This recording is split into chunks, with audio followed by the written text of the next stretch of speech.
give a warm welcome to Cal Delisha.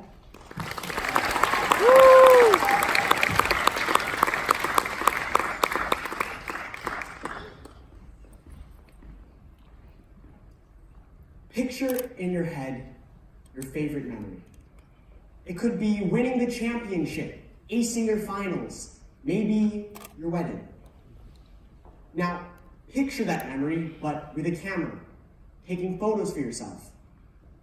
Imagine being at that event and taking as many photos as you can, cementing that moment forever. Can you do that? Can you ruin that moment for yourself by putting yourself behind the viewfinder? Because imagine if you were at your wedding, reciting your vows at the altar, with a camera in front of your face. That's something you might see happening on a TV show. It's comedy.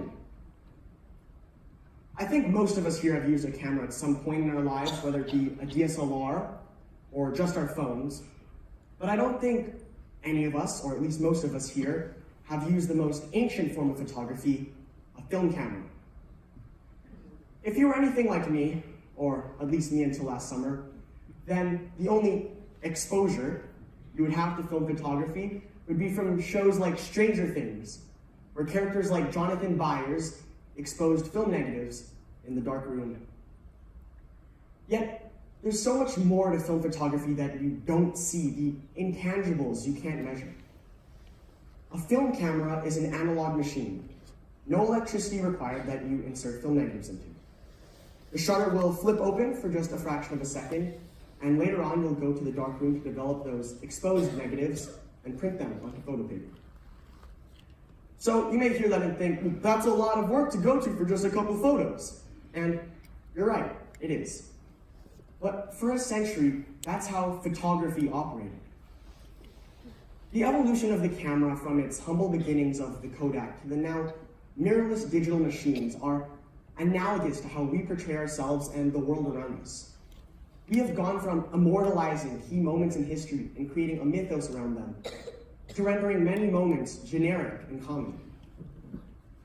That's not to say every moment is generic and common, that's never going to be true.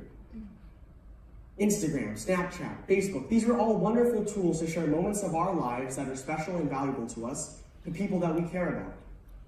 But in order to make every photo special and valuable, it's better if we figure out which photos we really want to take.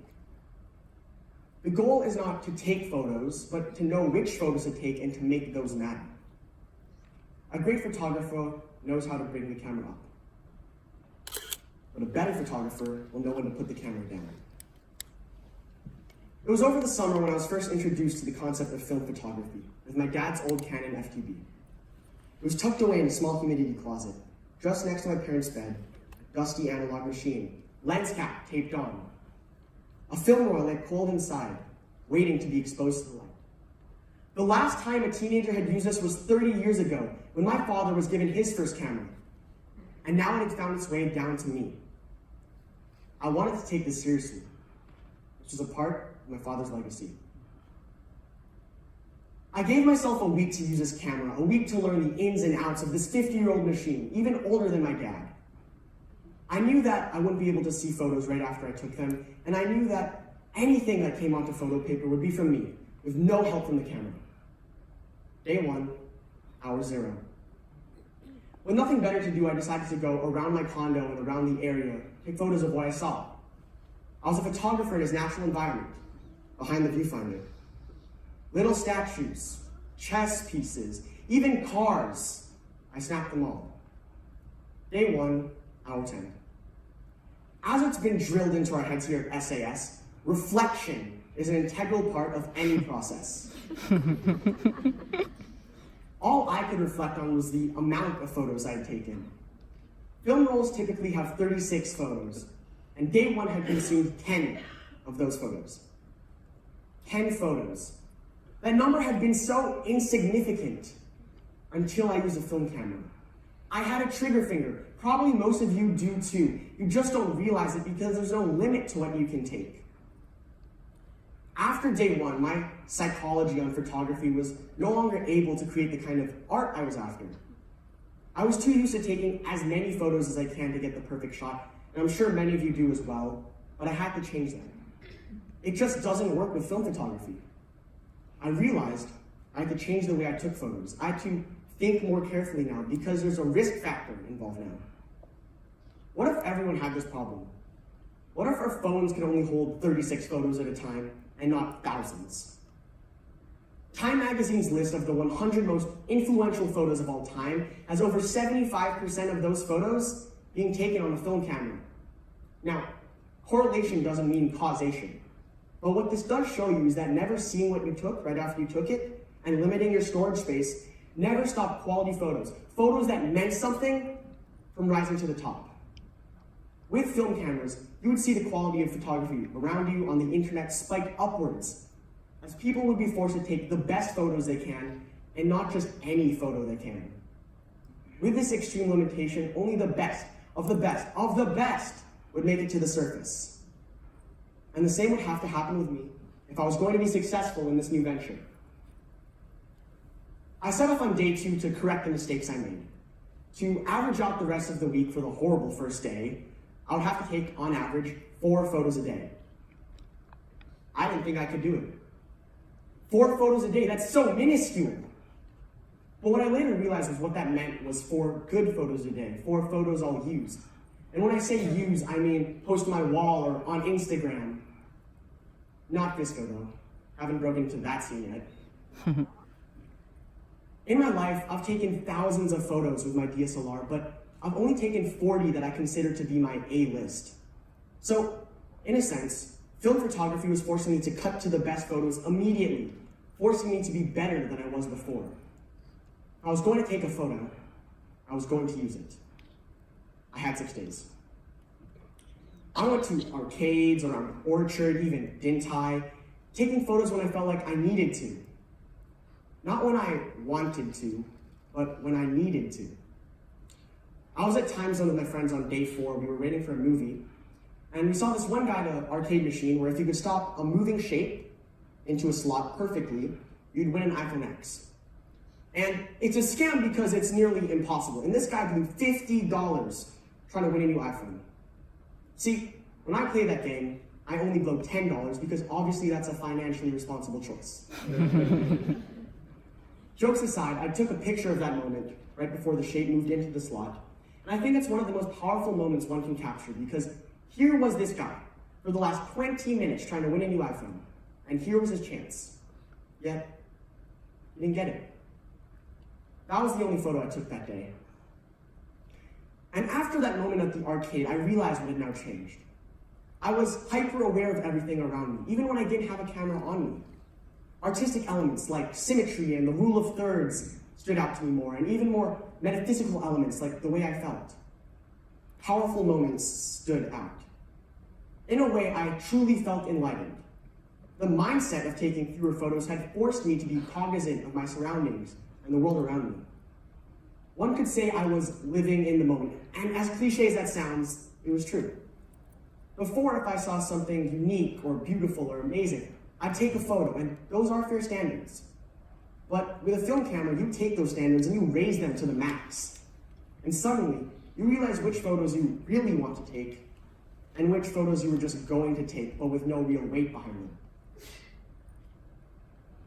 The contrast between amazing and average moments increased as the gray area between them decreased, an unintentional result of my quest to become a better photographer. And when I put the camera down, that mindset didn't just go away. It just didn't have the priority of taking good photos anymore. Now, as a photographer, my priority was no longer on taking photos, but on enjoying the day and taking the photos that were calling to be taken. And since they called, they would be good photos. But there's still the problem of photography itself. Photography is a paradox. You want to capture once-in-a-lifetime moments, but you also want to experience those once-in-a-lifetime moments for yourself too. For those of you who don't know, filming a sports game isn't enjoyable. Well, it is for me because I love filmmaking. It's not enjoyable in the sense that you don't get to enjoy watching the game. You're too busy following the ball. The switcher is calling you on your walkie-talkie, telling you to zoom in less and keep the shot wide. Your camera's looking in and out of the live stream. You don't know what's wrong. You just forget to enjoy the game. This is where one has to differentiate between professional photography and photography as a hobby. Professional photographers have a job to do, and that's to take photos. They can use my mindset, but like any other job in the world, they don't do it right, they're fired.